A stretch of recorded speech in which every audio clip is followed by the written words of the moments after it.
Доктор Шашевна, айтсаңыз, бұл 25 миллион қайсы университетті таңдағанда емне себептен таңданғар бұл бешені? Бұл жерде университеттер өзінің илими базаларын бекемдөө, өзінің иштеп жатқан багыттарындагы өркүндөтүү үчүн өздөрү тандашты. Бұл жерде тандоодогу академиялык эркиндиктери берилди.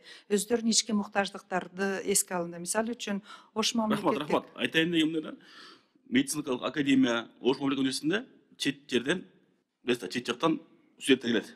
Алардын илимий базасы жакшы. Алар менимче муктаж эмес. Себептен бизге кеткен маалымат караганда, мен академиянын ректору Индира Орозбаева жакшы деп көп деген иликтер жетишти да, муктаж эмес болуш керек. Айтайын дегенде ар кайсы 7 областта өзүнүн билесиздер мамлекеттик университеттер бар. Ошол чындасаңыз жакшы болмок. Себеп дегенде чет жерден келген студенттер бул жерге келип квартира издеп, ар кайсы корбой өзүнүн жеринде окуса жакшы болмок деген да. Ошондой эле айттык кой, Нарын мамлекеттик университети бар. Кабарыңыз бар ошо боюнча, университет боюнча? Билем. Азыр кабалы боюнчабы? Анан Абал боюнча. Ооба, билем, толугу менен билем. Билесиз, ошол биздин университетке Нарындагы университетке жардам берсе жакшы болмок.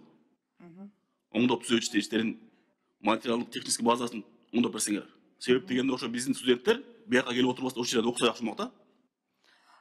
Сиздин сунушту толугу менен колдойбуз, бирок бул жерде бир жери бар да, бул акчаны 10 жылдан кийин ушул окуу жайлар толугу менен кайтарып бериш керек. Мамлекетке да жүк түшүрбөш керек да. Экинчиден, булардын 4.0 деген принцип бар. 4-чү компонент монетизация деп коет. Өзүнүн кызматын акчага айландырууга бул түрткү берүү.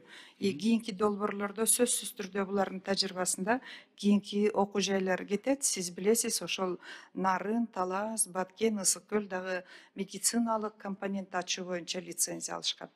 Жөн Нарынга ачты, лицензия алды. Бирок Нарын жергеси суук болгондо байланыштуу студенттер барбайт.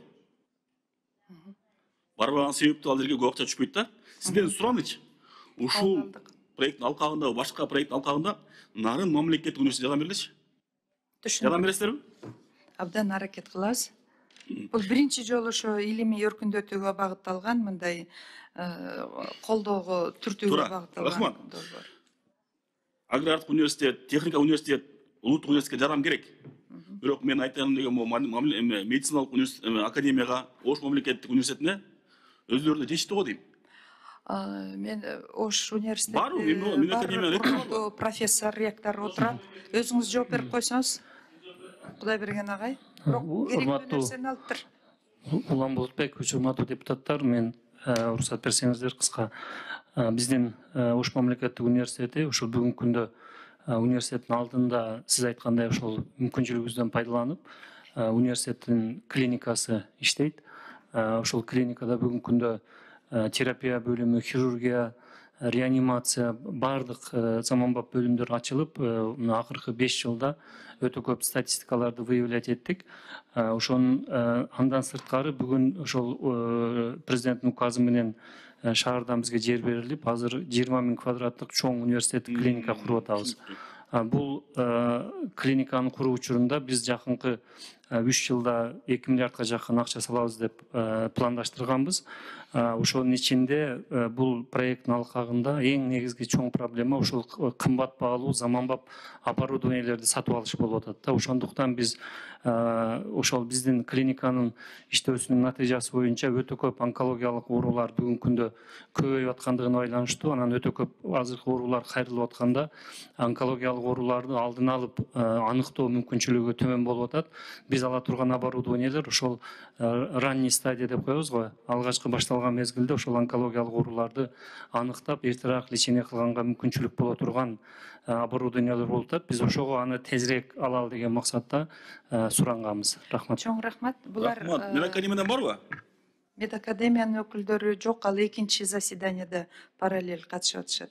Рахмат. Доктор Шашевна, албетте колдоп бересиз, колдош керек. Мен айткан сунушту эске алып коңузчу. Себеби жер-жерде ар кайсы областта өзүнүн университеттери бар. Ошол жердеги биздин жаштарды, студенттерди бияка келтирбестен, ошол жерде окутуп, материалдык техникалык базасын күчтөп берсек, ошол жакта окуйт ошол жерде. Ал жерден жакшы бир кесипкө болуп чыгышат. Рахмат. Андан тышкары бул жерде 18 миллион болгону университетке бөлүнөт экен. Калган акча эмне болот? Калгандары кайра эле биринчи компоненти материалдык техникалык инновациялык лабораторияларын жабдуу ошол эле университетке өзүнө эле университет. Экинчи компоненти илим фондун түзөт. Ошондо толугу менен илим фондуна окумуштуулар, жаш окумуштуулар өздөрүнүн изилдөөсүн, иликтөөсүн жүргүзөт. Үчүнчү компонентинде чындыгында кандай булардын ишмердүүлүгүнүн натыйжасын баалоо боюнча, акыйкаттуу баа берүү боюнча көз карандысыз аккредит агенттиктеринин кудуреттери, баалоо схемалары, натыйжаларын өнүктүрүү иштери жүрөт. рахмат.